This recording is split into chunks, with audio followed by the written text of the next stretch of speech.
오늘부터 캠핑장 텐트 안에서는 전기나 가스 사용이 제한적으로 허용됩니다.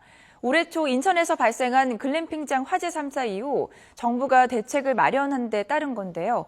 정부는 당초 텐트 안에서 전기나 가스 시설의 사용을 전면 금지했다가 반발이 일자 시행을 3년 유예하면서 오늘부터는 제한적인 사용만 허용하기로 했습니다. 하지만 이 역시 논란이 여전합니다. 최민기 기자입니다. 지난 3월 두 가족 5명의 목숨을 앗아간 인천 글램핑장 화재.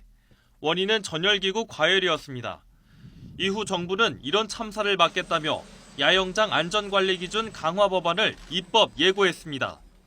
문화체육관광부가 내놓은 법안은 이동식 텐트 안에서 전기, 가스 사용 전면 금지, 글램핑장이나 카라반 등의 야영장에 누전 차단기, 연기 감지기 의무 비치, 야영장 내 긴급방송 시설 설치, 매월 1회 이상 안전점검 시행 등입니다.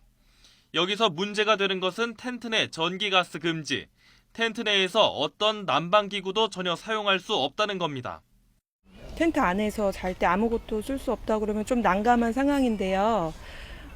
그러면 너무 추워서 안 그래도 그 전기 매트를 해도 춥거든요. 그래서 잠자기 너무 불편해서. 입법 예고된 법안은 즉각 반발에 부딪혔습니다. 국내 캠핑 인구는 300만 명, 지난해 6천억 원 규모로 성장한 캠핑 산업이 꺾일 것이란 우려가 나올 수밖에 없었습니다.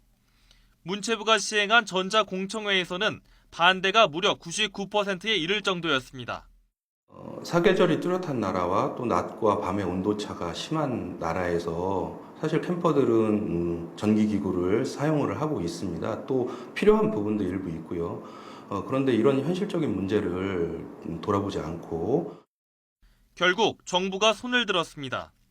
문제가 됐던 이동식 텐트 내 전기 사용 금지를 천막당 600와트 이하는 제한적으로 허용한 겁니다. 전력량이 최소 800와트 이상인 전기 난로는 쓸 수 없지만 전력량이 200와트에서 400와트 수준인 전기 매트는 사용할 수 있다는 식입니다.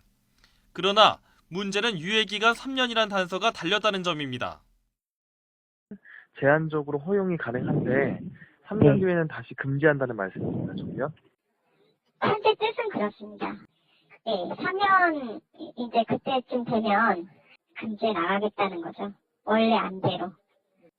캠핑 금지법이란 비판에 정부가 한 발 물러섰지만 결국 시행 시기만 미룬 셈이어서 논란은 계속될 전망입니다.